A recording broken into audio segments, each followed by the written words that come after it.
नमस्कार दोस्तों। तो बेस थ्योरम का ये एक और एग्जांपल लेते हैं और बेस थ्योरम को सही से समझते हैं। बेस थ्योरम ने हमने पिछली कक्षा में पढ़ लिया था या पिछले वीडियो में हमने पढ़ लिया था कि बेस थ्योरम का फार्मूला क्या होता है। तो बेस थ्योरम का फार्मूला होता है, जैसे हमने देखा था कि प्रोबेबिलिटी ऑफ, मतलब हमने वो देखा था कि पहले प्रोबेबिलिटी ऑफ इवेंट निकालना है ऑब्लिक ए निकालना है। तो उसके लिए आपका probability of E multiply probability of A by E और उसको डिवाइड कर देंगे टोटल, तो टोटल नंबर ऑफ पॉसिबिलिटी सबसे डिवाइड दे देंगे। बाकी इस वीडियो में देखते हैं, इस क्वेश्चन से और अच्छे से समझ में आएगा आपको।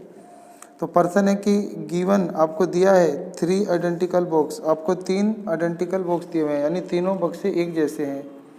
तो इसमें पहला बक्सा है, एक दूसरा बक्सा है, एक तीसरा बक्सा है, एंड ईच कंटेनिंग 2 कॉइन, और सबके अंदर ना दो दो सिक्के हैं। तो पहले तो ये बॉक्स है और उसके अंदर फिर कॉइन है, ठीक है, दोनों में।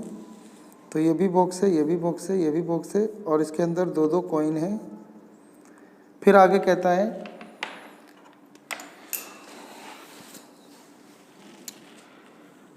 है कि इन बॉक्स 1 कहता है कि पहले बॉक्स में, ठीक है, पहले बॉक्स में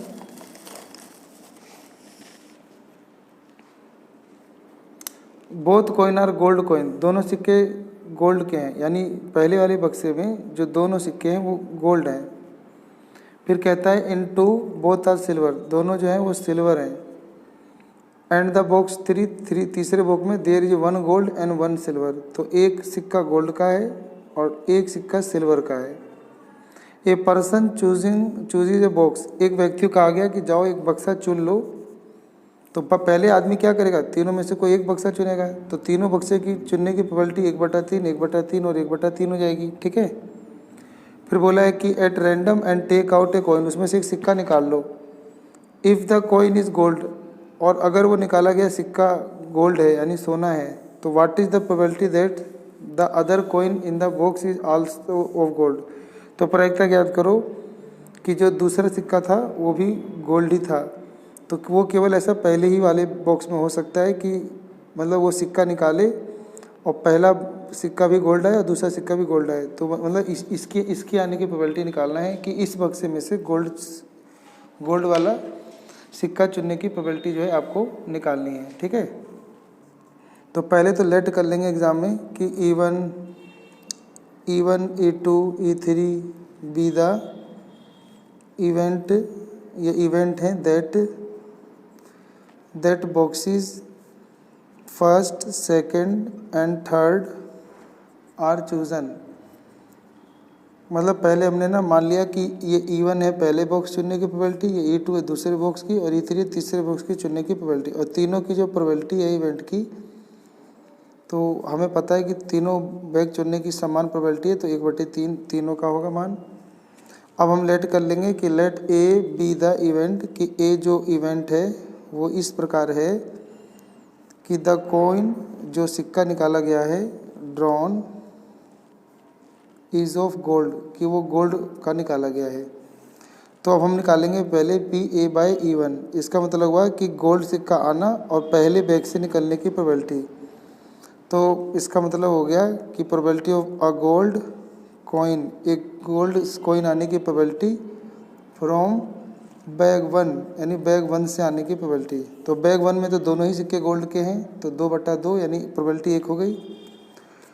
अब ऐसे ही दूसरा हो जाएगा A/E2, इसका मतलब हो गया कि probability of A gold coin from bag 2, अब बैग 2 में से आने की प्रोबेबिलिटी। तो बैग 2 में तो एक ही, बैग 2 में तो है ही नहीं गोल्ड का सिक्का ना, दोनों सिल्वर हैं, तो इसकी प्रोबेबिलिटी हो जाएगा 0/2 यानी 0 हो जाएगा। और ऐसे ही अब तीसरा बैग चुनेंगे और उसमें से गोल्ड आ जाए, तो probability of a coin from A bag 3, अब 3 बैग से आ जाए तो उसकी प्रोबेबिलिटी, तो उसमें तो एक सिक्का गोल्ड है एक सिल्वर है, तो 1/2 हो जाएगा आंसर, ठीक है। अब हमें यहाँ पे लगाना है बेस थ्योरम।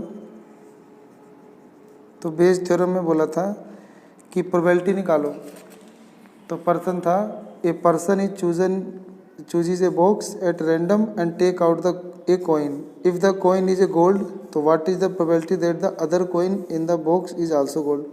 मतलब जो व्यक्ति ने चुना था वो सिक्का गोल्ड का निकल जाए और बाद में जो बचा हुआ दूसरा सिक्का वो भी गोल्ड का हो, तो वो केवल इसमें हो सकता है पहले बैग में। तो पहले बैग में से चुने जाने की प्रोबेबिलिटी निकालनी है। तो बेस थ्योरम लग जाएगा यहाँ पे P(E1/A). इसका मतलब होता है पहले बैग में से गोल्ड कॉइन निकलने की प्रोबेबिलिटी। तो इसके लिए आपको पहले बैग की प्रोबेबिलिटी को मल्टीप्लाई साथ में लिखना होगा, उसमें से गोल्ड कॉइन आने की प्रोबेबिलिटी और डिवाइड कर देंगे टोटल प्रोबेबिलिटी। तो पहला बैग चुनेंगे, उसमें से गोल्ड आने की प्रोबेबिलिटी, फिर प्लस दूसरा बैग चुनेंगे, फिर उसमें से मतलब गोल्ड आने की प्रोबेबिलिटी, और प्लस तीसरा बैग चुनेंगे और फिर उसमें से A/E3 यानी वो गोल्ड वाला कॉइन आने की प्रोबेबिलिटी निकालनी है।